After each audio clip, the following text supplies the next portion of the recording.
wins today, the impeachment crusaders or the guy who ran on impeaching NAFTA? Here with me now, Kentucky Republican Congressman and House Oversight Committee member Thomas Massie. What is going on in your chamber, sir? Kennedy, let's talk about those articles of impeachment. I don't think obstruction of Congress is going to resonate with the people.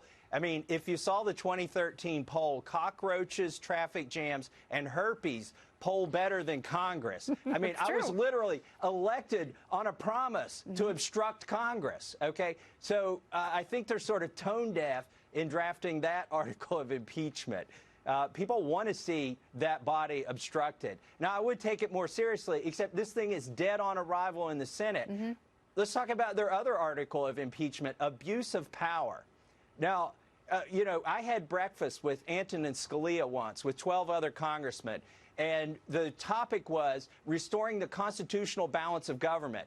And Scalia said, you've got all the power you need in the Constitution. Don't look to the Supreme Court. And one of my colleagues said, but impeachment is so unwieldy. By the way, he was talking about Obama when we were in the majority. And Scalia said, I'm not talking about impeachment. You have the power of the purse. You fund everything you hate Obama doing. And the Democrats are about to fund everything that Trump wants to do. This literally the same week, maybe the same day they're going to vote to impeach Trump, they're going to fund another omnibus or a CR that doesn't cut one penny from his budget. Yes, and they've had this USMCA deal done for quite some time, but Nancy had to pull it out of her coin purse to prove that congressional Democrats are actually doing something. And I really feel like this is a page out of the president's book. He is very good at deflection. He's bad at some other things. And you can quote me on this. I really feel that the day impeachment passes in the House, he's going to announce a trade deal with China.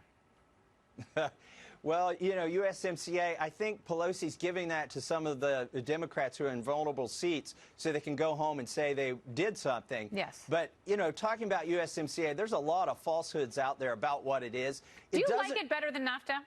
It doesn't replace NAFTA. NAFTA goes on forever. It's just more stuff on top of NAFTA. Don't tell Ross Perot. 50%, over 50% of the USMCA is the TPP. They cut, copy, and pasted it into there. You done with TPP? Yeah, you know me. Yeah, I know you. But it's virtually just taking what they try to do in the Pacific countries and applying it to Mexico and Canada. Is that a good idea? Not really. I mean, it was written by lobbyists, frankly. This thing was already written before Trump was elected for the most part. I mean, let's be honest about it. And there are things that it doesn't address. That sounds like they're drinking swamp water.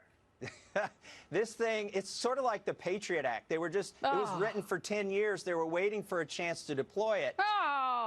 By the way, Mexico and Canada sued us a few years ago and forced us to remove our country of origin labeling for beef and pork. Now, I've asked the White House and I've asked Lighthizer to put that in the agreement. Shouldn't we be able to label the country of origin of labeling? You know what I enjoy? You know what I enjoy very much, Thomas Massie? What's that? I like some Kentucky bourbon and I like some American beef. Does that make me a xenophobe? It doesn't make you a xenophobe. It doesn't make you a protectionist. The fact that it's labeled where it came from. Anyways, those are the sort of things that if it were the American people who wrote this trade agreement would be in it instead of just the lobbyists being at the table. Now, I know that you're very passionate about hemp now being legal, and you have worked with the Senate Majority Leader on that passage. Should cannabis be rescheduled in this country? Absolutely. The first party that does this, and I don't understand why either party won't do it, is going to instantly gain 10 points in the general poll on which party versus the other. We should have done it when we were in the majority. I mean, the Call liberals... up the Taco Bell vote. The liberals should be asking Pelosi why she hasn't put it on the floor yet. Because she prefers Sauvignon Blanc to reefer, unfortunately. Congressman Thomas Massie, thank you so much. Thank you, Candy. Very good.